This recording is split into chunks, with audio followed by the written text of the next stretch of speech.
Une nuit. Et quelques semaines plus tard, un mari découvre que ce n'est pas la jalousie qui le ronge, mais une infection sexuellement transmissible ramenée dans son lit par sa propre femme. Ce n'est pas un soupçon, ce n'est pas une scène de ménage. C'est un résultat de laboratoire qui lui dit en face « on t'a trompé, on t'a sali, on t'a mis dans le même sac que ceux qui couchent partout ». Ce qui commence comme un banal flirt de nouvel an finit en diagnostic humiliant, en fils qui ne peut plus regarder sa mère sans dégoût, en femme jetée par son amant comme un déchet de bureau. Pas de grande romance, pas de passion tragique. Juste un lit d'hôtel près de l'aéroport, une maladie honteuse, un licenciement et une famille pulvérisée. Quand la vérité tombe, elle ne crie pas. Elle claque froidement sur le papier. Gonorrhée, traitement, partenaire sexuel à prévenir. Bienvenue sur Histoire d'infidélité. Ici, on ne maquille pas les choses. On les appelle par leur nom, surtout quand ça fait mal. Dans les commentaires, écrivez de quelle ville vous regardez et quel temps il fait dans la rue, qu'on sache d'où vous entendez cette histoire, sous quel ciel tombent ces vérités-là. Restez jusqu'à la fin, vous verrez comment un simple délire de soirée peut se transformer en sentence définitive pour tout ce que vous croyez indestructible. La soirée glaciale du 29 décembre s'était révélée particulièrement agitée. Philippe, faisant tomber les cristaux de givre de son bonnet, sortit du dernier magasin et posa en gémissant 2 sacs lourds dans la neige. Il contenait tout le nécessaire pour le repas du Nouvel An. Des clémentines au parfum d'enfance, des bocaux de cornichons marinés que Chantal aimait tant, et du bon beurre pour les tartines au saumon fumé. Il resta quelques minutes à reprendre son souffle, observant la vapeur blanche qui s'échappait de ses lèvres dans l'air froid. La ville s'était transformée. Des guirlandes, comme des étoiles enchevêtrées, pendaient aux lampadaires. Dans les vitrines clignotaient des lumières multicolores, et même les immeubles gris semblaient maintenant moins mornes. Il pensait à sa femme. En ce moment même, elle était à sa soirée d'entreprise. Philippe s'imagina une grande salle, des tables recouvertes de nappes blanches, des discours officiels ennuyeux, puis des danses. Chantal aimait danser. Il se souvenait comment elle virevoltait au mariage de leurs amis l'hiver dernier, légère, rieuse, les yeux brillants. Cette pensée le réchauffa de l'intérieur, diffusant dans son corps fatigué une chaleur calme et profonde. Leur vie n'était pas parsemée de roses. Le quotidien ordinaire, le crédit immobilier, leur fils qui grandissait, l'éternel manque de temps. Mais elle avait de la solidité. C'était un havre tranquille, éprouvé par les années, où il revenait toujours après une journée de travail difficile, qu'il s'agisse d'établir des devis ou de mener des négociations épuisantes avec des sous-traitants. Sortant son téléphone de la poche de sa veste, il trouva dans sa liste de contacts l'icône avec un rayon de soleil. Une photo de Chantal prise à la mer il y a quelques années. Composa le numéro. La sonnerie dura longtemps. Il s'apprêtait à raccrocher quand enfin on répondit à l'autre bout. Un brouhaha de voix, de la musique assourdie, et à travers ce tumulte, sa voix. « Philippe ? Oui, ma chérie, bonjour. Comment se passe la fête ? Tu ne t'ennuies pas ?» Il essayait de couvrir ce sentiment intérieur de gêne à l'idée de l'arracher aux réjouissances. « Tout va bien. C'est un peu ennuyeux, tu sais, comme d'habitude. » Ces mots sonnaient un peu froissés, comme si elle se détournait de quelqu'un. Les discours, ces concours stupides. Je vais sans doute bientôt partir. Dans son intonation, il perçut une note légère, à peine perceptible, d'ivresse. Eh bien, soirée d'entreprise, champagne, cocktail, rien de grave. Lui-même rentrait parfois un peu éméché de soirée entre hommes. « Ne te presse pas, dit-il sincèrement. Amuse-toi, je viens justement de faire les courses. Je vais tout préparer à la maison. On va fêter notre année en beauté. » Oui, en beauté. Elle sembla réfléchir. « D'accord, je t'appellerai plus tard si besoin. Bon, prends soin de toi, je t'attends. » Ils se dirent au revoir. Philippe enfonça ses mains gelées dans ses poches, saisit les sacs et se dirigea vers sa voiture, saupoudrée de neige fraîche. L'ombre légère qui avait effleuré son âme pendant la conversation s'était dissoute sans laisser de traces. La fatigue, les tracas d'avant les fêtes, tout cela jouait sur les nerfs. Chantal était toujours un peu renfermée quand elle était fatiguée. Chez lui, dans l'appartement douillet, embaumant le sapin grâce au petit arbre touffu, il rangea les courses et se mit à cuisiner. Dans la cuisine régnait le désordre habituel, presque rituel. Des épluchures d'oignons sur la table, des casseroles sur la cuisinière, des bocaux de conserve. Il aimait cela, aimait créer la fête de ses propres mains. Surtout maintenant que leur fils Florent, déjà presque adulte, était parti avec ses amis fêter le nouvel an dans une station de ski. Ils restaient tous les deux, comme au tout début. C'était peut-être une chance de se rappeler quelque chose d'important, perdu dans la routine. Il découpa en cubes réguliers les pommes de terre bouillies, les carottes, se souvenant comment Chantal riait de sa précision d'ingénieur en cuisine. Son regard tomba sur une petite boîte dans un élégant papier cadeau orné de flocons argentés. Elle reposait sur l'étagère supérieure du placard, recouverte d'une nappe. Un châle, pas un simple foulard chaud, mais un véritable châle en cachemire de laine fine, couleur velours sombre, presque noir, mais avec un reflet bleu profond. Il l'avait vu il y a un mois dans la vitrine d'une boutique et s'était figé. Il avait été créé pour Chantal. Il l'imagina, cette matière douce et précieuse enveloppant ses épaules. Comment elle s'y blottirait par une soirée froide. Et il avait commencé à économiser. Il avait renoncé à une nouvelle veste, mis de côté sa prime, rassemblé sou par sou. Ce n'était pas juste un cadeau, c'était une question muette, un espoir, un aveu silencieux. Tu es encore pour moi cette femme pour qui je veux accomplir l'impossible. Tard dans la soirée, après avoir terminé les salades, il s'allongea sur le canapé devant la télévision. À l'écran défilaient des concerts de Nouvel An, se mélangeant en une succession bariolée et dénuée de sens. Il attendait. D'abord, il resta simplement assis, puis s'installa plus confortablement, ferma les yeux une minute. La fatigue prit le dessus. Le bruit de la télévision se transforma en un bourdonnement lointain et monotone. L'obscurité derrière la fenêtre était épaisse et impénétrable. Il se réveilla d'un silence brusque. La télévision affichait le menu bleu de veille. Dans l'appartement ne brillait que la lumière de la cuisine. Philippe sursauta, s'assit, ayant du mal à réaliser où il était. L'horloge sur la table de chevet indiquait 4h30 du matin. Il parcourut la pièce du regard. L'attente avec laquelle il s'était endormi s'était cristallisée en une boule glacée et lourde dans sa poitrine. Le canapé à côté était vide. Dans l'entrée, aucune lumière n'était allumée. On n'entendait ni pas, ni bruit d'eau dans la salle de bain. Philippe se leva. Une fatigue osseuse résonnait dans chaque articulation. Il passa dans la chambre. Le lit était intact, parfaitement fait comme le matin. Il jeta un coup d'œil dans la salle de bain, dans la cuisine. Partout régnait un ordre parfait et sinistre.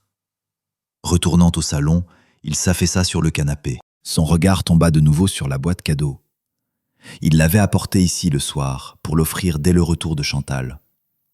Elle gisait toujours là, sur la table basse, brillante, festive, absolument inutile. Derrière la fenêtre, la nuit commençait lentement, à contre-cœur, à céder la place à une aube hivernale plombée. Philippe restait assis immobile, écoutant le silence caverneux de l'appartement désert. Et quelque part au fond de son âme, encore informe, un sentiment froid et désagréable commença à s'agiter.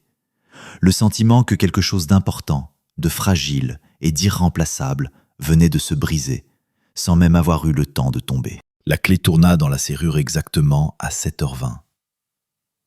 Le grincement de la porte fut anormalement fort dans le silence matinal. Philippe, qui ne dormait plus depuis 2 heures, était assis dans la cuisine devant une tasse de thé refroidi. Il n'alla pas l'accueillir, il attendit simplement. Dans l'entrée résonnèrent des pas prudents, le froissement d'une veste. Puis elle apparut dans l'embrasure de la porte. Chantal, sa Chantal. Elle avait l'air froissée, pas simplement fatiguée après une longue nuit, mais vraiment froissée, comme une feuille de papier chiffonnée. Sa robe élégante, celle dans laquelle elle était partie hier, pendait sur elle négligemment. Ses cheveux, autrefois coiffés en un chignon élégant, étaient maintenant rassemblés en une queue de cheval désordonnée. Des mèches s'échappaient et retombaient. Le maquillage était légèrement étalé. Sous ses yeux reposaient les ombres bleuâtres de l'insomnie. Mais ce qui le transperça le plus fut son regard. Elle évitait de regarder directement. Ses yeux glissaient sur les murs, sur le sol, sur ses mains, mais ne croisaient pas les siens. « Où étais-tu » Il entendit sa propre voix comme de l'extérieur, plate, sans intonation. Chantal tressaillit, comme surprise, bien que la question fût évidente. « Chez Yasmine, chez ma copine. » Elle parlait précipitamment en enlevant ses bottes. « Tu sais, après la soirée d'entreprise, on s'est retrouvés chez elle, on a encore bu. J'ai trop bu de champagne, j'avais la tête qui explosait, je ne pouvais pas rentrer. J'ai décidé de rester. Désolé de ne pas avoir appelé, mon téléphone était déchargé. Mensonge. Elle mentait. Il le comprit dès la première phrase. Pas parce qu'il le savait avec certitude, mais parce qu'il la connaissait. Il la connaissait depuis 15 ans. Il se souvenait comment elle lui mentait sur des détails, à propos d'un nouveau sac ou d'une visite chez le dentiste qui était en réalité un rendez-vous chez l'esthéticienne. Elle avait le même tremblement à peine perceptible dans le registre grave de sa voix. Le même figement fugace du regard quelque part au niveau de son menton. Le frisson qui avait parcouru son dos pendant la nuit se répandit maintenant dans tout son corps. Mais son esprit, refusant encore de croire au cauchemar, se hâta de proposer une explication logique. Fatigue, gueule de bois, honte de s'être enivré sans prévenir. Oui, ce devait être ça. « Je t'attendais » dit-il simplement. « Je sais. Je suis vraiment désolé, Philippe, vraiment. » Elle le regarda enfin, et dans ses yeux, il vit un désir sincère, animal, que cette conversation se termine au plus vite. « Je vais prendre une douche et je t'aiderai avec les préparatifs. C'est la fête aujourd'hui. » Elle voulut passer, mais il se leva et lui barra le chemin. Pas agressivement, il se leva simplement. « Attends. » Il sortit dans le salon et revint avec la boîte dans les mains. Il la lui tendit. « Tiens, bonne année !» Chantal prit le cadeau et ses doigts glissèrent sur le papier glacé. Elle ne secoua pas la boîte, ne la pressa pas contre sa poitrine avec curiosité, comme elle le faisait toujours. Elle la tenait simplement, comme si elle ne comprenait pas quoi faire de cet objet maintenant. « Merci, marmonna-t-elle. Qu'est-ce que c'est ? Ouvre et tu verras. » Elle déchira lentement, presque à contre-cœur, le scotch, retira le papier, ouvrit le couvercle. Le châle reposait, roulé en un rouleau soigné. Elle le prit, le tissu coulait doucement et lourdement. Du cachemire. Elle constata. Elle ne s'extasia pas. Puis, comme se ressaisissant, elle ajouta. « C'est très beau. Merci, chérie. C'est très gentil. » Gentil. Ce mot resta suspendu dans l'air comme une fine aiguille empoisonnée. Il était si petit, si disproportionné par rapport à ce qu'il avait investi dans ce cadeau. Il attendait des larmes, il attendait une étreinte, il attendait qu'elle drape le châle sur ses épaules et tourne devant le miroir. Il reçut une politesse froide et distraite. Elle se pencha vers lui pour l'embrasser sur la joue. Il perçut une faible odeur inconnue. Pas son parfum, mais quelque chose d'étranger. Une eau de Cologne masculine mélangée à une odeur de cigarette et d'hôtel. Ce n'était pas l'odeur d'une fête chez une copine, c'était l'odeur d'une autre vie. « Je vais prendre une douche » dit Chantal, et serrant le châle dans sa main, elle sortit rapidement de la cuisine. Philippe resta seul. Il s'approcha de la fenêtre. Dehors, c'était une journée d'hiver grise et inhospitalière. L'agitation d'avant les fêtes n'avait pas encore commencé. Entre lui et sa femme, à seulement quelques mètres dans leur propre appartement, se dressait maintenant un mur invisible mais dense. Un mur de non-dit. Et à chacun de ces pas silencieux dans le couloir, à chaque bruit d'eau qui coulait, ce mur devenait de plus en plus haut et épais. Mais le nouvel an était déjà à la porte. L'agitation, la course, les derniers préparatifs, tout cela, comme un mauvais anesthésique, devait repousser temporairement la douleur et obliger à faire semblant que la fissure n'existait pas, bien que tous deux sachent déjà qu'elle était là et qu'elle était profonde. La soirée du 31 décembre arriva de façon mécanique, sans âme. Ils dressèrent la table à deux. Salade composée, œufs mayonnaise, terrine, clémentine. Tout comme toujours, tout selon la tradition familiale. Mais la tradition ressemblait aujourd'hui à du décor, à des accessoires pour un spectacle dans lequel les acteurs avaient oublié leur rôle. Philippe remplit un verre de champagne. Chantal, dans son nouveau châle jeté sur ses épaules par-dessus son peignoir, était assise en face. Elle était belle, même dans cette pâleur fatiguée, même avec l'ombre de la culpabilité dans les yeux, et cela faisait encore plus mal. Eh bien, leva son verre Philippe, s'efforçant d'insuffler ne serait-ce qu'une goutte de chaleur dans sa voix. « Bonne année, que du bonheur. »« Bonne année, » répondit Chantal, effleurant à peine le verre de ses lèvres. Leurs verres ne tintèrent pas. Ils s'entrechoquèrent simplement avec un bruit sourd et mat. Ils mangèrent presque en silence. De la télévision coulait un flot de vœux et de chansons dénuées de sens. Philippe essaya d'engager la conversation sur les projets pour l'année à venir, sur d'éventuels travaux dans la salle de bain, sur où partir l'été. Chantal répondait par monosyllabes. Oui, non, on verra. Elle détournait les yeux quand il la regardait, comme si son regard la brûlait. Ses doigts tripotaient les franges du châle, les tordaient en cordon, puis les défaisaient à nouveau. Il avait le sentiment d'être assis à table avec une femme très ressemblante, mais complètement étrangère. L'âme de sa femme, cette âme qu'il connaissait et aimait, avait disparu quelque part. Il ne restait qu'une belle enveloppe tendue et silencieuse. Quand le président apparut à l'écran, ils passèrent selon la tradition dans le salon, s'assirent sur le canapé. Les 12 coups de minuit allaient bientôt sonner. Philippe versa à nouveau du champagne. À ce moment, sa main toucha la sienne. Chantal sursauta, comme sous l'effet d'une décharge électrique, et retira sa paume. Ce fut infime, instantané, mais d'une franchise monstrueuse. Il se figea, sentant tout s'effondrer et tomber dans l'abîme à l'intérieur de lui. Les cloches sonnèrent minuit. Ils se levèrent, burent. Le baiser qu'ils échangèrent au son des cloches fut sec, rapide, presque fraternel. Puis ils se rassirent, et la télévision s'empara à nouveau de leur attention, leur offrant la possibilité atroce de ne pas se regarder. Le silence, devenu insupportable, fut déchiré par une sonnerie, pas celle habituelle, mais celle du travail, que Chantal mettait toujours en mode silencieux le week-end. Elle retentit en un trill strident et insistant quelque part au fond de son sac. Chantal se figea, puis se précipita vers le sac si vivement qu'elle faillit renverser son verre. Elle sortit le téléphone, jeta un coup d'œil à l'écran, et son visage se tordit en une grimace de terreur pure et incontrôlée. Panique. Cette panique qu'aucun muscle ne peut dissimuler. Elle ne répondit pas. Elle appuya frénétiquement sur le bouton coupant le son et rejeta le téléphone dans le sac comme un charbon ardent. « Qui c'était » demanda Philippe. Sa propre voix résonna comme venue de très loin. « Pierre, mon chef » souffla-t-elle sans le regarder. « Il souhaite sans doute bonne année. » Je ne vais pas répondre, c'est gênant. Pierre, le nouveau directeur. Philippe avait entendu parler de lui. Jeune, prometteur, arrivé dans l'entreprise de Chantal il y a 6 mois.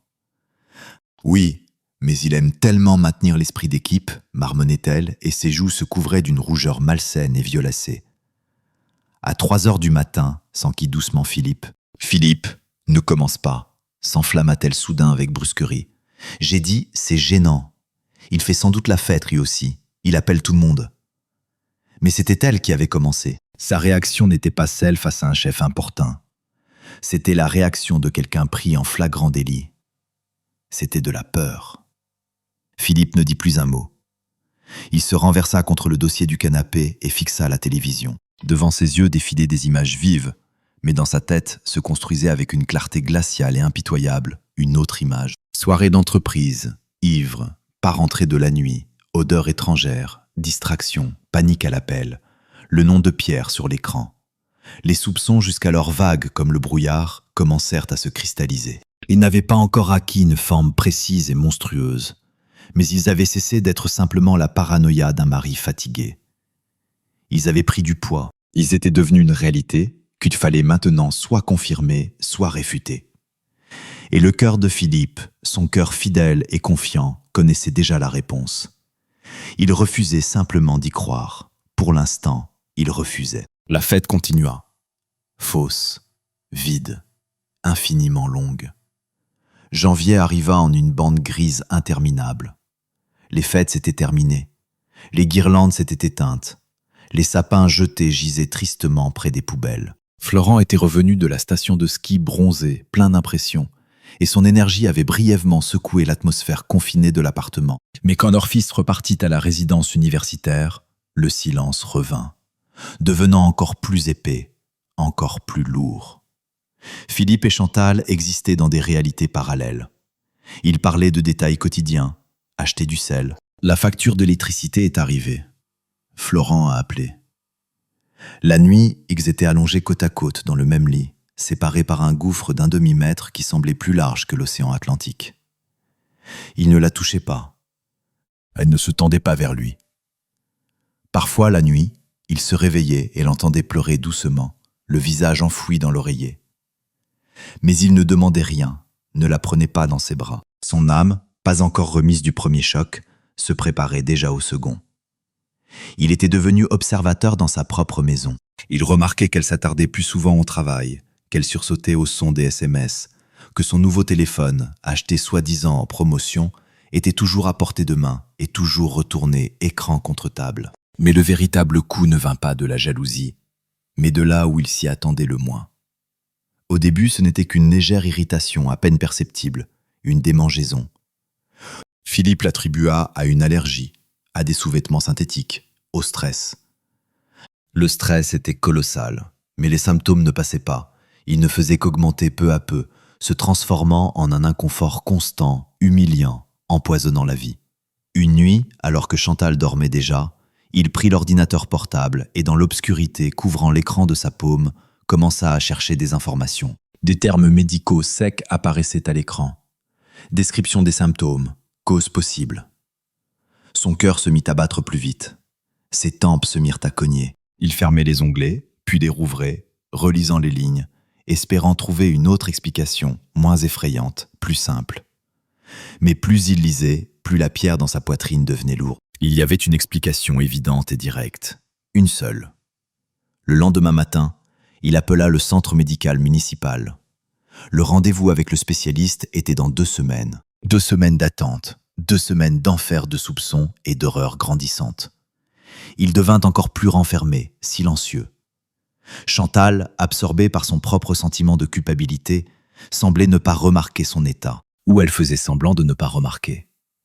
Le cabinet du médecin au centre médical sentait les vieux livres, le désinfectant et le désespoir. Philippe était assis sur une chaise devant le bureau, derrière lequel trônait un homme âgé en blouse défraîchie. Le médecin regardait le papier avec les résultats des analyses. Son visage n'exprimait rien d'autre qu'une fatigue professionnelle. « Bon, mon ami », finit-il par dire en reposant la feuille. « C'est confirmé, c'est une gonorrhée. Histoire classique. Je vous prescris un traitement. Très important de le suivre complètement selon le protocole. » Il commença à écrire quelque chose sur un formulaire. Sa plume grinçait sur le papier. Puis il leva les yeux vers Philippe et ajouta, regardant quelque part au-delà de lui, vers le mur. « Vous et votre partenaire sexuel devez vous faire soigner tous les deux, obligatoirement. Sinon, tout reviendra en boucle. Vous comprenez? Pas d'exception. Tous les deux. Et abstenez-vous jusqu'à la fin du traitement. » Chaque mot tombait sur Philippe comme un marteau. Partenaire sexuel. Cela sonnait si brutalement, si détaché. Ce n'était pas Chantal, sa femme, la mère de son enfant. C'était un partenaire sexuel qui avait apporté une infection dans leur lit. « Dites-moi, docteur. » La voix de Philippe trembla traîtreusement. « Y a-t-il d'autres modes de transmission ?» Le médecin le regarda par-dessus ses lunettes. Dans son regard, il n'y avait pas de colère, mais quelque chose comme une déception ennuyeuse, vue 1000 fois. « À votre âge, mon ami, cela arrive le plus souvent à cause de rapports non protégés, par contact sexuel. Les autres modes de transmission, c'est de la casuistique, 1 sur 1 million. Mais je ne juge pas. » Il fit un geste de la main, revenant à la prescription. La vie est diverse. L'essentiel, c'est de se soigner et d'être plus prudent à l'avenir. Le monde ne s'effondra pas. Il cessa simplement d'exister. Il ne restait qu'une enveloppe grise insonorisée, dans laquelle Philippe restait assis, immobile. Je ne juge pas. Ces mots brûlaient plus fort que n'importe quel jugement. Il le mettait au même rang que ceux qui changent de partenaire comme de gants. Ils annulaient toute sa vie, toute sa fidélité, toute sa conception de l'honneur. Le médecin lui tendit l'ordonnance et un papier avec une demande pour une autre analyse. Philippe les prit mécaniquement sans regarder. Il sortit du centre médical dans l'air froid et humide. Le vent de janvier lui fouettait le visage, mais il ne sentait pas le froid. À l'intérieur de lui faisait rage une tempête de fureur, de honte et d'humiliation. Il monta dans sa voiture, mais ne démarra pas le moteur.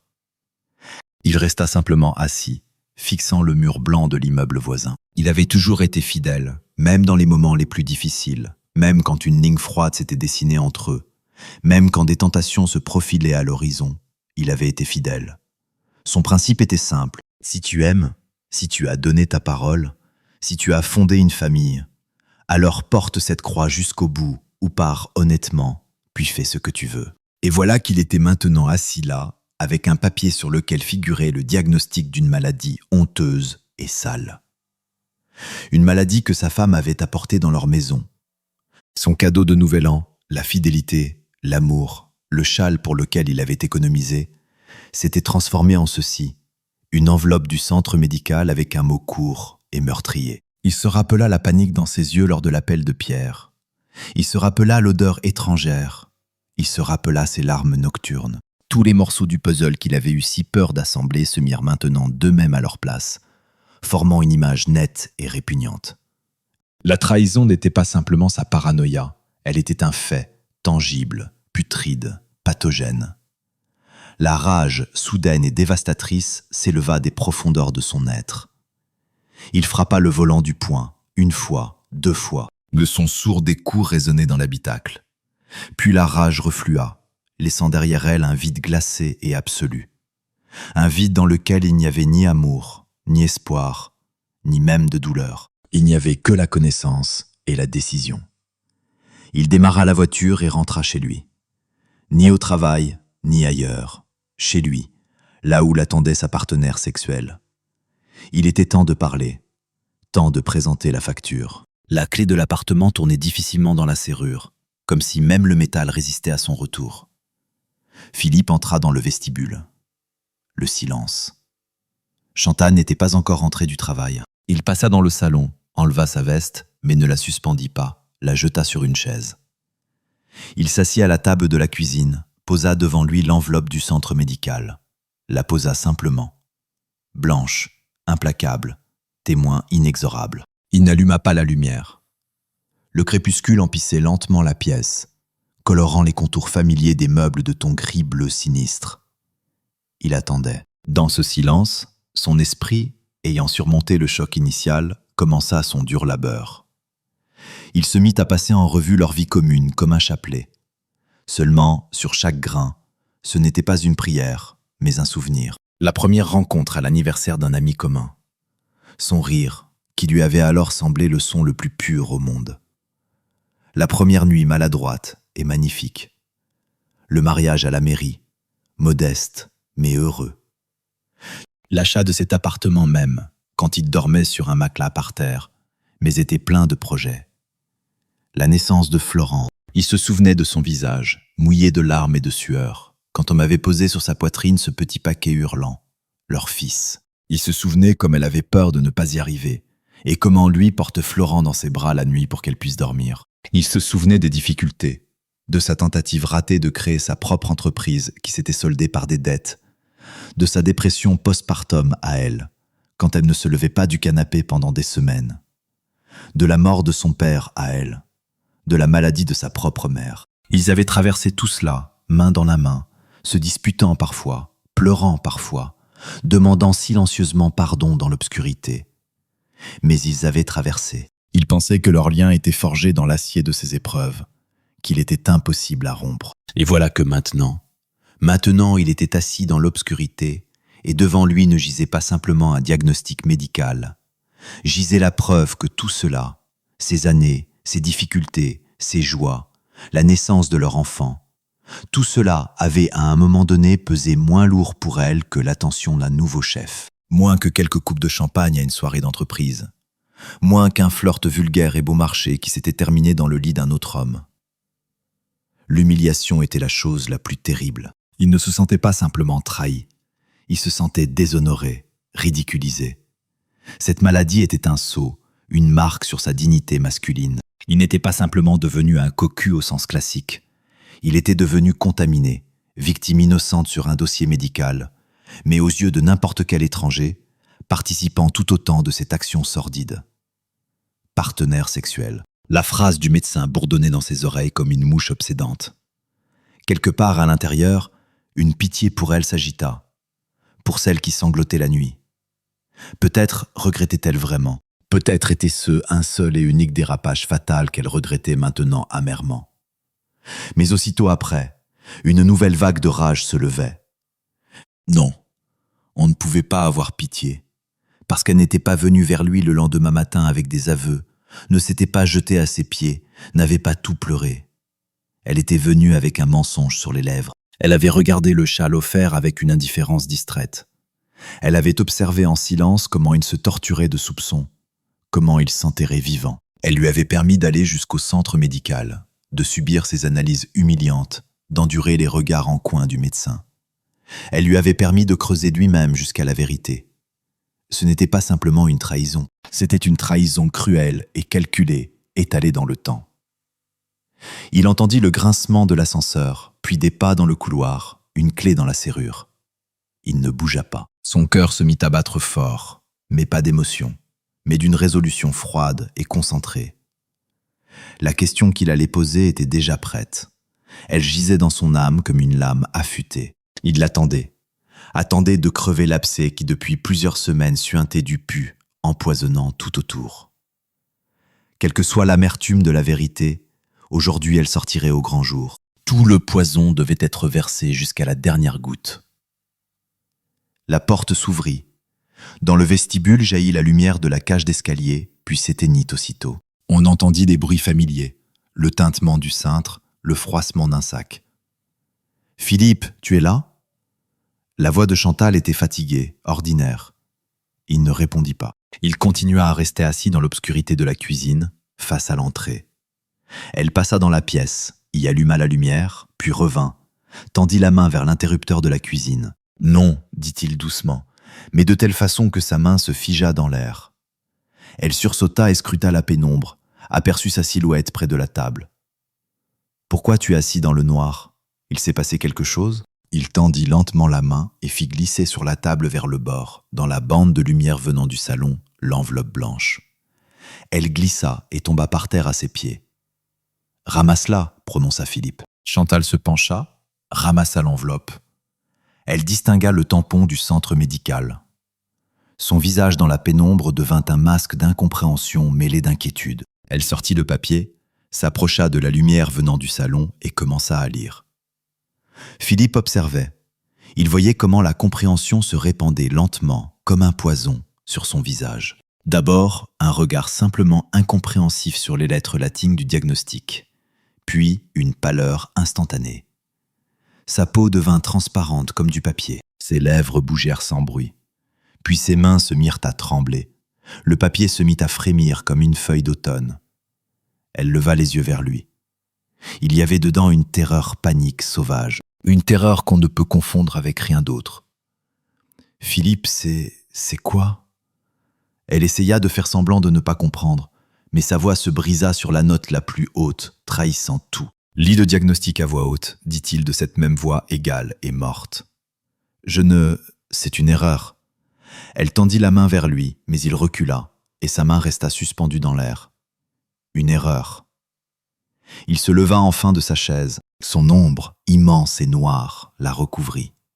« Tu veux dire que je me suis contaminé tout seul, de l'air ou peut-être des toilettes publiques ? Je ne sais pas. Peut-être que les analyses ont été mélangées. » Chantal. Il prononça son nom avec une lourdeur si glaciale qu'elle recula physiquement. « Arrête de mentir. Le médecin a dit que nous devions nous faire soigner tous les deux, obligatoirement. Sinon, il y aura rechute. » Le mot « obligatoirement » sonna comme un verdict. Le mensonge qu'elle avait si soigneusement construit toutes ces semaines, ce mur de panique, d'excuses, de silence, s'effondra en un instant. Sous le poids de ce petit papier, il se réduisit en poussière. Des larmes coulèrent sur son visage. D'abord doucement, puis elle se mit à trembler, secouée de sanglots. Elle s'effondra à genoux là même, sur le seuil entre la cuisine et le salon, se couvrant le visage de ses mains. Le papier avec les analyses tomba à côté d'elle. « Pardonne-moi, je ne voulais pas, je ne savais pas. » Les mots jaillissaient dans un mélange de sanglots, incohérents, étouffés par l'hystérie. Philippe se tenait au-dessus d'elle, immobile, ne tentant pas de la relever. Il attendait que l'hystérie reflue et qu'il ne reste que la vérité. « Qui ?» demanda-t-il. Un seul mot. Elle hoqueta, s'essuya le visage avec les paumes, laissant des traînées noires de mascara. « Pierre !» souffla-t-elle. Après la soirée d'entreprise, tout le monde était parti. Il a proposé de me ramener. J'avais bu, j'avais la tête qui tournait.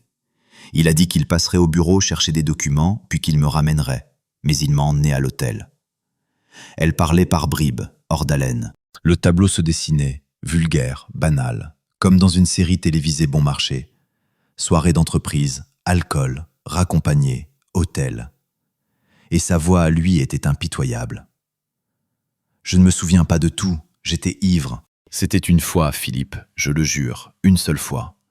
Après, il ne me parlait presque plus au travail. Faisait comme si rien ne s'était passé. Je me déteste depuis ce jour-là. Je ne peux pas manger, dormir. Une fois, répéta-t-il, une fois a suffi. Suffit pour trahir 15 ans. Suffit pour apporter ça dans notre maison. Il pointa le doigt vers le papier par terre. Tu sais comment le médecin m'a regardé ? Comme le dernier des débauchés, et je ne pouvais rien lui dire. Parce que moi, j'ai été fidèle. Moi, je n'ai jamais trompé pendant toutes ces années. Jamais.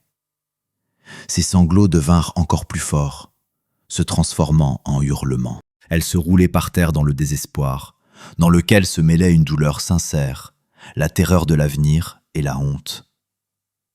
Mais Philippe ne voyait plus là aucune beauté. Il ne voyait qu'un repentir théâtral et tardif. Un repentir qui n'était pas venu de lui-même, mais qui avait été arraché par la force, exposé à la lumière par une preuve terrible. Il se pencha, ramassa par terre la feuille avec le diagnostic, la plia soigneusement et la remit dans l'enveloppe. « Voilà ton cadeau de nouvel an, Chantal. » Il prononça cela doucement, mais de telle façon que chaque son s'imprimait dans la conscience comme un tatouage. « La honte et la maladie de ton prince. » Il se retourna et s'en alla dans la chambre de leur fils, la laissant seule par terre, dans une flaque de ses propres larmes et d'une vie brisée. Le dialogue était terminé. Le décompte du temps après la catastrophe avait commencé. Elle vint le voir d'elle-même. Pas tout de suite. Quelques heures plus tard, alors que dans l'appartement régnait un silence total et assourdissant, il était assis dans la chambre de Florent, au bord du lit, regardant le carré sombre de la fenêtre. La porte s'entr'ouvrit sans frapper. Elle se tenait sur le seuil, pâle comme la mort, le visage gonflé de larmes. Elle avait l'air petite, malheureuse, brisée. Peut-être espérait-elle que cette apparence éveillerait en lui de la pitié, mais son âme était calcinée. « Je peux ?» murmura-t-elle. Il hocha silencieusement la tête. Il voulait tout entendre, chaque détail sordide, pour que plus rien ne reste dans l'ombre, pour que tout le poison sorte. Elle s'assit sur la chaise près du bureau de leur fils, serra ses mains sur ses genoux et commença à parler. D'une voix basse et monotone, comme si elle lisait le procès-verbal de sa propre chute. Il est arrivé au service il y a 6 mois. Dès le début, il s'est intéressé à moi, faisait des compliments, pas comme tout le monde, intelligent, subtil, remarquait une nouvelle coiffure, la couleur du rouge à lèvres, disait que je me démarquais, que j'avais du potentiel, que je méritais mieux que le rôle de comptable ordinaire dans un bureau de province. Elle parlait sans le regarder, fixant un point sur le mur. Puis il s'est mis à parler de la vie, demandait des nouvelles de la famille. J'ai dit que tu étais dans le bâtiment. Il a comme soupiré et a dit « Travail dur et salissant, alors que tu es si délicate, lumineuse. Tu mériterais un entourage d'un autre niveau. » Il ne te critiquait pas directement. Non, il remettait simplement en question notre vie. Disait que je me fanais dans le quotidien, que mes talents se perdaient en vain. Philippe écoutait, et il se sentait physiquement mal. Ce n'était pas l'histoire d'une attirance passagère, c'était l'histoire d'une décomposition méthodique et cynique. Il imaginait ce Pierre, soigné dans un costume coûteux, déversant des compliments empoisonnés et des demi-mots, et sa Chantal à lui, fatiguée de la routine, peut-être légèrement insatisfaite, avec une romance éteinte dans le mariage. Une cible parfaite. À la soirée d'entreprise, il était l'âme de la fête. Tout le monde admirait. Il s'approchait de moi, me servait du champagne, me chuchotait quelque chose à l'oreille, riait. Disait que j'étais particulièrement belle ce soir-là, que j'éclipsais tout le monde. J'ai bu plus que d'habitude. C'était agréable, c'était flatteur. Je me sentais à nouveau désirée, intéressante, pas juste une épouse et une mère. Elle se tut, la gorge nouée. Quand tout le monde a commencé à partir, je ne pensais déjà plus très bien. Il a proposé de me ramener. J'ai accepté. Dans la voiture, il faisait chaud. Il y avait de la musique. Il a dit qu'il avait oublié un dossier au bureau, qu'il fallait passer le chercher. J'ai hoché la tête, mais il ne m'a pas emmené au bureau. Il a dit qu'il voulait prendre un café avec moi, discuter d'une possible promotion, et il m'a emmené dans un hôtel près de l'aéroport. Je n'ai pas résisté. Tout m'était égal. J'avais l'impression que c'était une aventure, que je méritais ce petit secret, cette bouffée d'attention. Sa voix se brisa. Elle se remit à pleurer, mais maintenant doucement, sans espoir. Le matin, je me suis réveillé dans la terreur, dans la honte. Il était déjà habillé, debout près de la fenêtre. En voyant que j'étais réveillé, il a souri, comme si de rien n'était, et a dit « Bon, on y va ?» J'ai une réunion à 10h. Et c'est tout. Ni tendresse, ni regret. Comme si c'était normal. Dans la voiture, il est resté silencieux, m'a déposé au métro, a dit « On se voit au travail », et il est parti. Et puis il a vraiment fait comme si rien ne s'était passé. Il ne parlait que pour le travail, sèchement, officiellement. J'essayais de croiser son regard, je voulais parler, mais il détournait les yeux. J'étais pour lui juste un divertissement de Nouvel An, une femme stupide et naïve qu'on a flattée et dont on a profité. Elle leva vers Philippe des yeux baignés de larmes, plein d'une telle souffrance que même son cœur pétrifié tressaillit. Et j'ai trahi toi, notre maison, Florent, pour ça, pour devenir le lendemain matin personne pour quelqu'un, pour recevoir en récompense cette maladie. Maintenant, je comprends tout.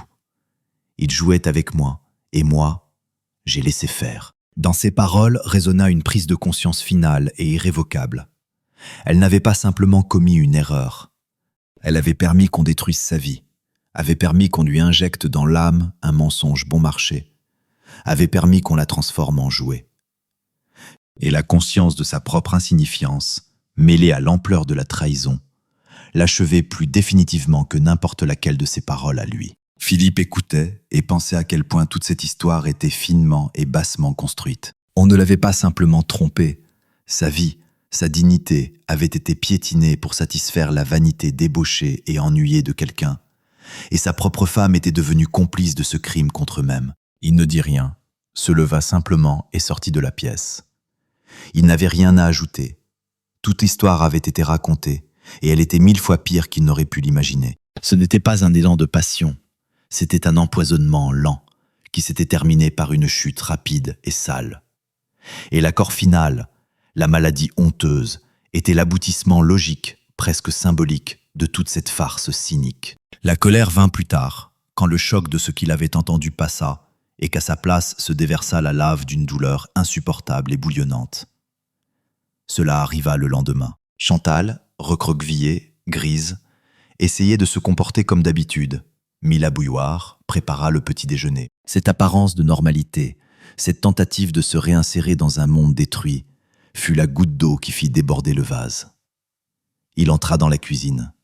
Elle se tenait près de la table, versant le thé dans les tasses. En voyant son visage, elle se figea. « Philippe, tais-toi !» Sa voix était basse, rauque de non-dit. « Tu as déjà tout dit. Maintenant, c'est mon tour. » Il ne criait pas, il parlait. Mais chacun de ses mots était chargé d'une telle force de haine et de douleur qu'il semblait que l'air craquait de tension. 15 ans. 15 ans de confiance. Tu sais ce que c'est ? C'est quand je partais en déplacement et que je n'envisageais pas une seconde que tu puisses être infidèle. C'est quand d'autres femmes me regardaient et que je me détournais parce que je t'avais toi. C'est quand je considérais notre famille comme une forteresse de lumière. Et toi, tu as pris et vendu les clés des portes au premier dandy venu en costume pour quelques coupes de champagne et des compliments obscènes. Elle essaya de dire quelque chose, mais il leva brusquement la main, la forçant à se taire. Je ne peux plus te regarder maintenant, tu comprends ? Physiquement, je ne peux plus. Quand je te vois, je ne me souviens pas de notre mariage, pas de la naissance de notre fils. Je me souviens du papier du centre médical. Je me souviens de ton mensonge à propos de ta copine Yasmine. Je sens cette odeur étrangère qui venait de toi ce jour-là. Tu me donnes la nausée. Elle poussa un cri, comme sous un coup, et s'agrippa au bord de la table. Et comment je vais regarder Florent dans les yeux maintenant ? Dis-moi, comment je vais dire à mon fils que sa mère, que sa mère nous a échangé contre une soirée d'entreprise du Nouvel An et un amant douteux qui lui a offert une maladie vénérienne. Comment as-tu ne serait-ce qu'une seconde pensé à ça? Non. Tu pensais à quel point tu étais intéressante et sous-estimée. Philippe, je t'en prie, souffla-t-elle, et les larmes coulèrent à nouveau sur son visage. Non. Sa voix se brisa enfin en cri. Il frappa du poing sur la table et les tasses sautèrent. Le thé se renversa. Tu n'as pas le droit de supplier. Tu t'es privé de ce droit quand tu es allé dans le lit d'un autre. Mon amour, ma fidélité, toute notre vie. Tout ça s'est révélé être de la poubelle pour toi. Tout ça, tu l'as sacrifié pour ton stupide et bon marché roman avec ton chef. Et tu sais ce qui est le plus répugnant, c'est que ton prince ne s'est même pas souvenu de toi le lendemain. Tu étais pour lui une chose jetable, et pour moi tu étais tout. Il respirait lourdement, sa poitrine se soulevait violemment. Toute la rage, tout le désespoir accumulé pendant des semaines d'enfer silencieux jaillirent. Il ne leva pas la main sur elle, mais ses mots frappaient plus fort que n'importe quelle gifle. Chantal ne pleurait plus. Elle se tenait, le dos collé au mur, et le regardait avec des yeux grands ouverts et vides.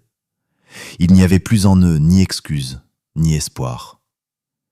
Il n'y avait qu'une conscience complète et abyssale de ce qui avait été fait. La conscience que son acte n'avait pas simplement blessé son mari, il avait détruit sa foi en elle, en leur passé, en la possibilité même du bonheur. Il avait transformé l'amour en dégoût, la confiance en répulsion, la famille en champ de bataille où il n'y a pas de vainqueur. Philippe expira. La colère, une fois déversée, laissa derrière elle une terrible fatigue glaciale. Il la regarda, cette belle femme brisée qu'il avait autrefois aimée plus que la vie. « Tu nous as détruits, dit-il maintenant doucement, complètement, jusqu'aux fondations. Il ne reste rien que la saleté et la maladie. Et le plus terrible, c'est que de cette maladie, c'est moi qui dois maintenant me soigner, moi qui ne suis coupable de rien. » Il se retourna et partit, claquant la porte de la chambre de leur fils. Dans la cuisine, elle resta seule au milieu du thé renversé, de la vaisselle brisée qu'aucune force ne pouvait recoller. Ses sanglots maintenant étaient silencieux. Son corps était secoué de spasmes muets. Elle avait tout perdu et le comprenait avec une clarté incroyable et meurtrière. Sa romance ne s'était pas transformée en drame passionné, mais en histoire vulgaire et sale, avec un diagnostic et la mort d'une famille. C'était la fin, pas belle et triste, mais basse, honteuse et très, très douloureuse. Le silence douloureux dura 2 jours. Ils existaient dans l'appartement comme des fantômes, ne se croisant pas, ne se parlant pas. Philippe dormait dans la chambre de Florent sur le canapé étroit. Chantal dans leur ancienne chambre. Les portes étaient toujours fermées. La communication, si elle était nécessaire, se faisait par note sur le réfrigérateur. Acheter du pain, payer Internet. Le 3e matin, Philippe sortit dans la cuisine alors qu'elle y était déjà. Il s'assit en face d'elle. Son visage était calme, mais c'était le calme d'une terre brûlée après un incendie. « Nous allons suivre le traitement, dit-il sans préambule. Chacun séparément. Tu prends rendez-vous avec ton médecin, moi avec le mien. Les ordonnances et les protocoles sont différents, je vérifierai, ce n'est pas négociable. » Chantal hocha silencieusement la tête. Il n'y avait rien à contester. « Vivre ensemble, nous ne pouvons plus, continua-t-il. Dormir dans le même lit, encore moins. Je reste ici.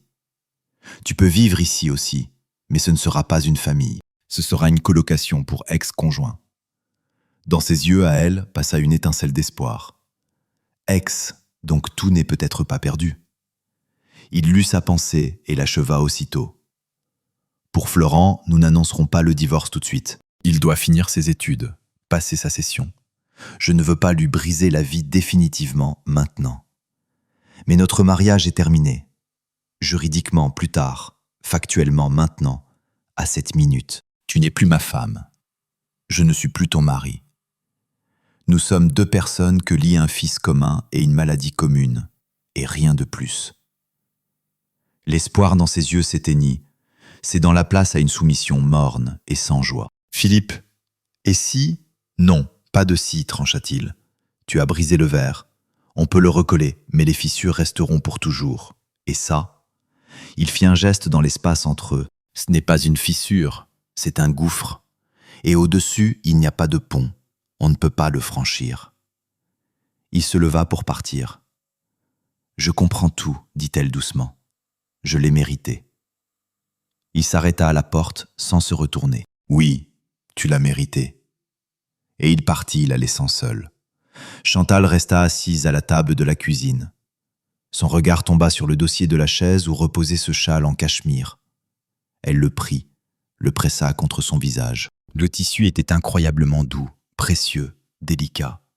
Il sentait la maison, cette maison qui n'existait plus. Et elle comprenait que ce cadeau, ce symbole d'amour qu'elle avait autrefois reçu si distraitement, était maintenant devenu pour elle le symbole de tout ce qu'elle avait perdu. L'amour, la confiance, la famille, le respect, tout avait été piétiné par elle-même. Et le châle, si chaud, ne pouvait plus réchauffer la glace qui l'enserrait de l'intérieur. Elle le serra dans ses mains, et ses épaules se remirent à trembler de sanglots silencieux et stériles.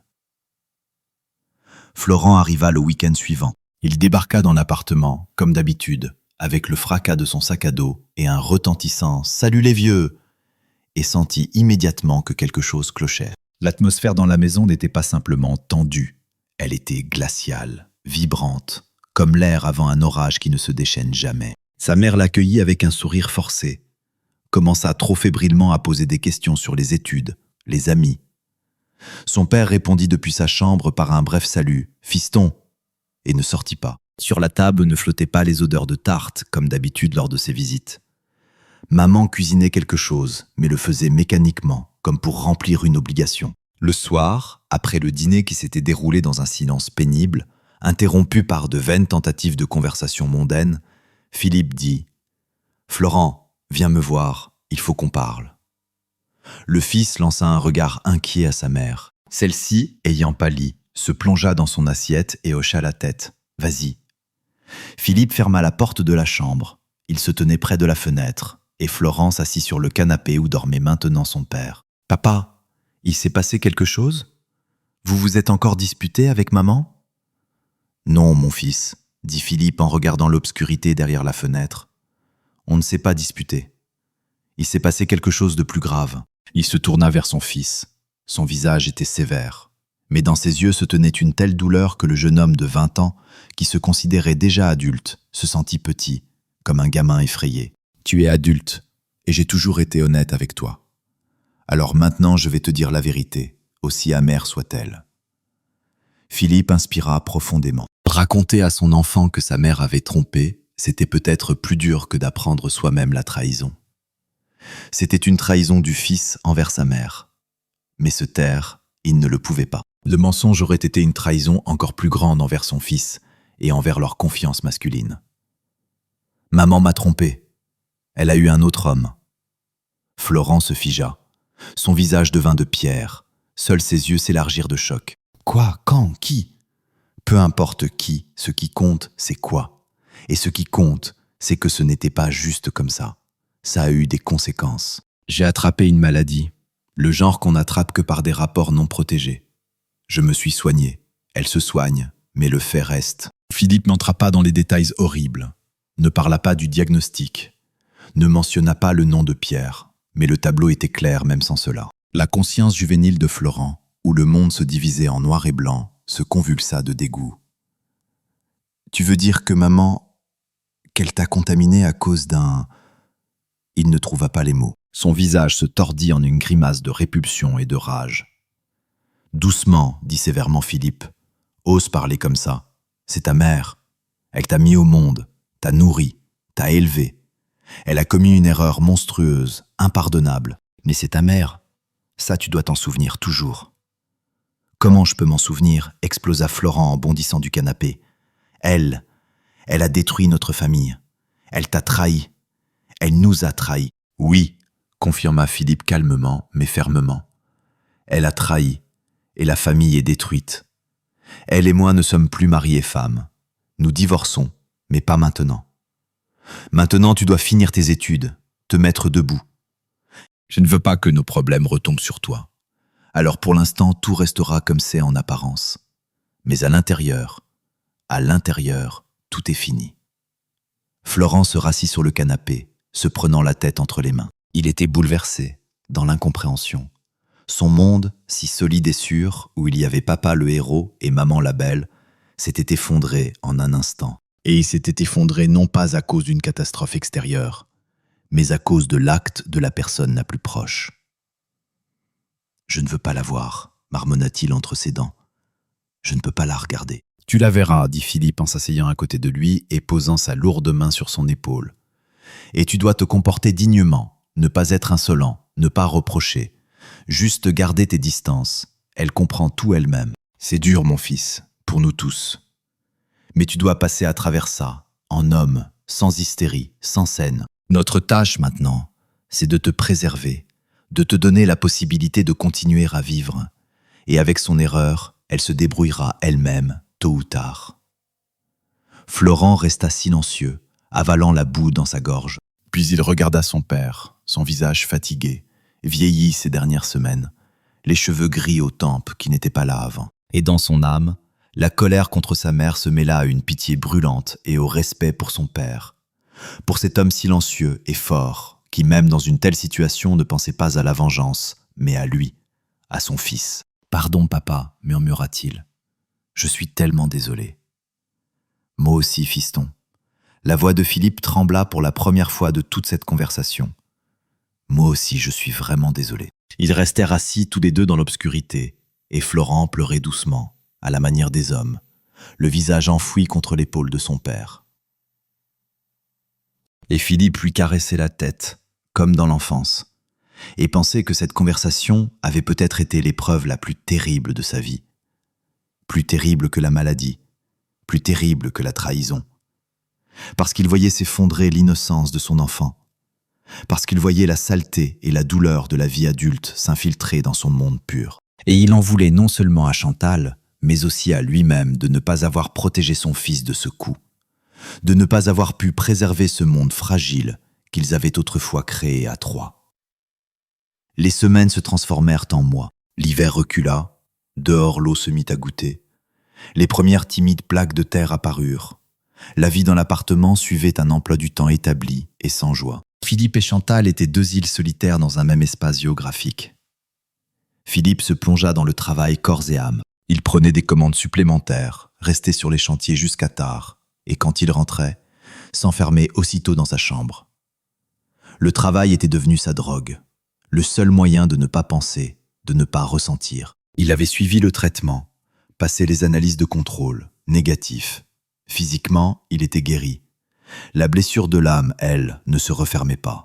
Elle s'était seulement couverte d'une croûte fine et fragile qui saignait au moindre mouvement imprudent. Chantal, qui avait reçu de Pierre au travail non pas simplement une rebuffade froide, mais un mépris ouvert, avait finalement ouvert les yeux complètement. Son licenciement, qu'il avait initié sous le prétexte honorable d'une réduction d'effectifs, avait mis le point final à ses illusions.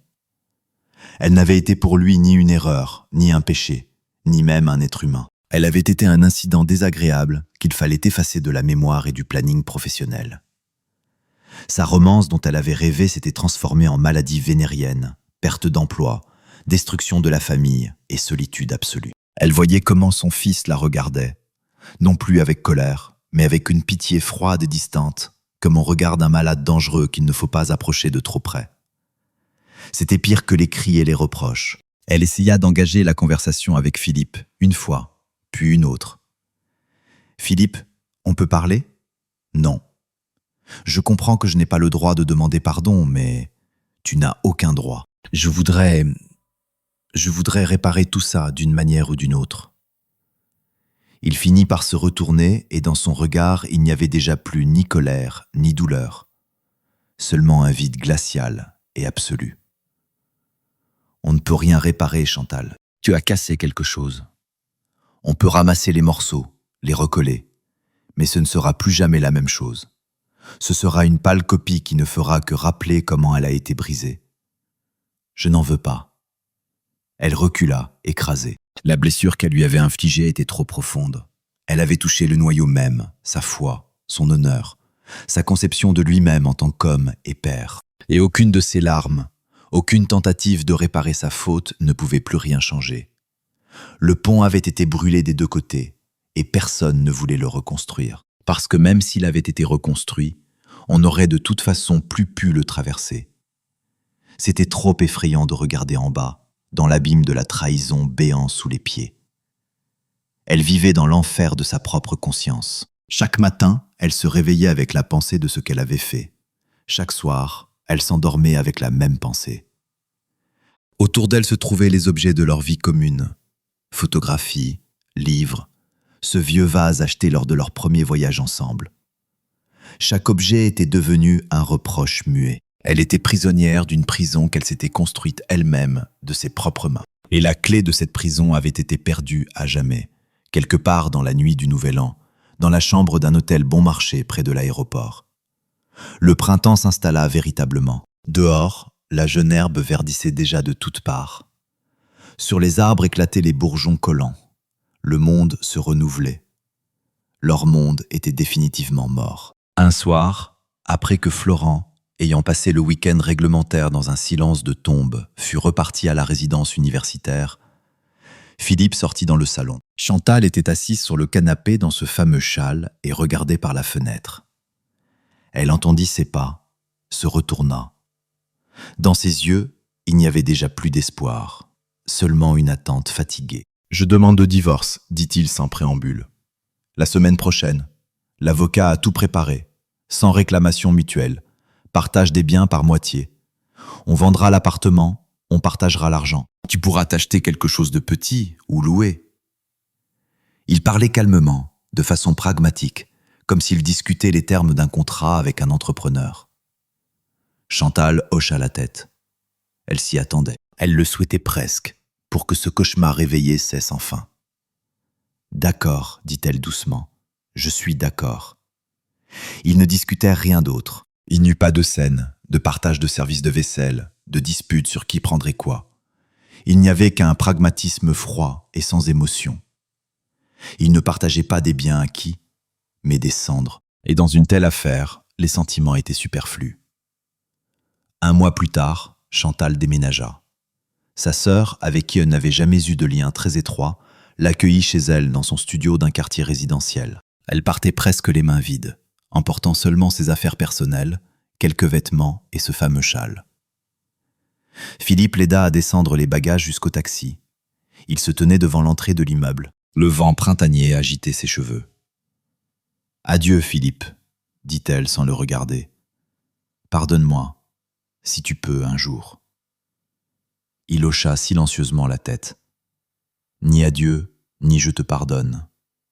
Juste un hochement de tête. C'était tout ce qu'il pouvait lui donner. Il ne restait plus rien. Le taxi démarra. Il resta un moment à regarder la voiture tourner au coin et disparaître. Puis il remonta dans l'appartement vide. Maintenant, il n'y avait plus ni ses affaires, ni son odeur, ni trace de sa présence. C'était vide et silencieux, plus silencieux que jamais. Il passa dans le salon, s'approcha de la fenêtre. Le ciel du soir était clair. Des nuages roses de coucher de soleil y flottaient. Quelque part en bas, sur l'aire de jeu, des enfants riaient. La vie suivait son cours. Il se tenait là et regardait ce monde qui continuait, sans prêter attention à sa tragédie personnelle. Et une voix dans sa tête, sa propre voix intérieure, tirait un trait sous tout ce qui s'était passé. Voilà, c'était tout. Pas de drame dans les cris. Silencieux, comme après un bombardement. Il ne reste que la poussière et un silence bourdonnant dans les oreilles. Retenez bien, homme, le lit d'un autre n'est pas seulement dangereux pour votre honneur. Il est mortel. Il n'apporte pas dans votre maison du parfum et de la passion, mais la pourriture et la maladie. Il détruit non seulement votre mariage, mais aussi votre santé, votre estime de vous-même, la paix de vos enfants. Protégez vos familles. Gardez-les comme la prunelle de vos yeux. Et si votre femme a décidé d'échanger votre fidélité contre un flirt du Nouvel An, le lit d'un autre homme contre le mirage d'une vie intéressante, sachez que son cadeau peut ne pas arriver dans un emballage brillant avec un ruban. Il peut arriver dans une enveloppe ordinaire du centre médical municipal. Et ce sera un diagnostic.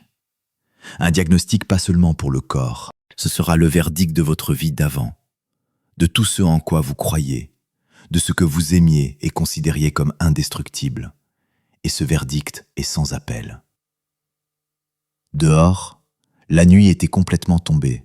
Les réverbères s'étaient allumés. Philippe s'écarta de la vitre. Il lui fallait continuer à vivre, seul, avec ce silence, avec ce vide, et avec cette connaissance amère, gravée à jamais dans sa mémoire, de la facilité et de l'irrévocabilité avec laquelle s'effondre un monde construit sur la confiance. Et comme le prix d'une seule trahison, apparemment passagère, peut être terrible.